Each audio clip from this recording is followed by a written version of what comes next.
We are looking at a hot start to the work week with quiet conditions to kick us off, but we'll have some afternoon storm chances the next couple of days. Now, some saw some wet weather going into the weekend. Others didn't see much of anything. Heading into the start of our Monday, things are going to be on the quiet side, but up into northeastern Colorado, we are tracking the potential for some severe weather today. It's a low risk, hits the Fort Morgan area, Sterling if you're headed up I-76. Something to watch for your mid to late afternoon, with hail and wind being our primary threats, with storms that could make it to that severe threshold for today.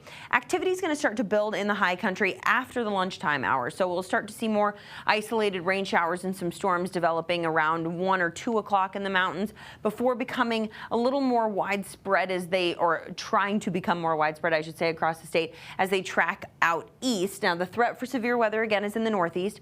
Parts of the Denver area could see a few scattered showers, maybe a couple of stray storms. Not expecting a ton of activity here in Denver for this Monday, but we are expecting a hot day as our highs head for the mid to upper 90s. We're looking at 97 in Greeley today, about 95 in most of our Denver neighborhoods. We'll see more upper 90s down into the southeast. Pueblo could get to 97 today, mountain 70s and 80s, and then more 90s out along the western slope. Tonight we cool into the low to mid 60s, a fairly mild overnight, not a lot happening for your overnight hours while you're sleeping, and then you'll wake up to some nice sunshine on your Tuesday. Temperatures will then again climb into the mid 90s. We'll have a mostly sunny start to the day, but some isolated storm chances build into the afternoon. That threat for severe weather creeps even farther up into the northeastern corner of the state for tomorrow, so a lower risk for severe weather. That said, there does look like there's a better chance that we'll see more wet weather, at least here in the Denver area, just not expecting that severe threat. Mountain storms hit about 11, 12 o'clock tomorrow into the southwest, and this activity increases off towards the north and east. By about 1 or 2 o'clock, we could see a little bit of rain, maybe a few storms here in the Denver area. This continues into Tuesday evening, about 9:45. This is when Futurecast takes us to, so still hanging on to that potential for some showers and storms.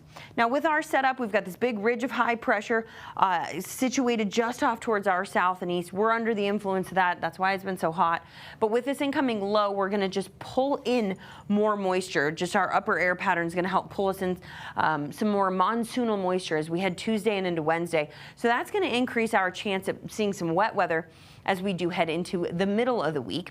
And that will also bring our temperatures down. We're talking a little bit of a break from the 90s. We're headed for the upper 80s both Wednesday and into Thursday. It's a short-lived trip to the 80s because by Friday we are back to the 90s, and it looks like as we head into the weekend we heat up and we start to see we see drier weather make its return as well.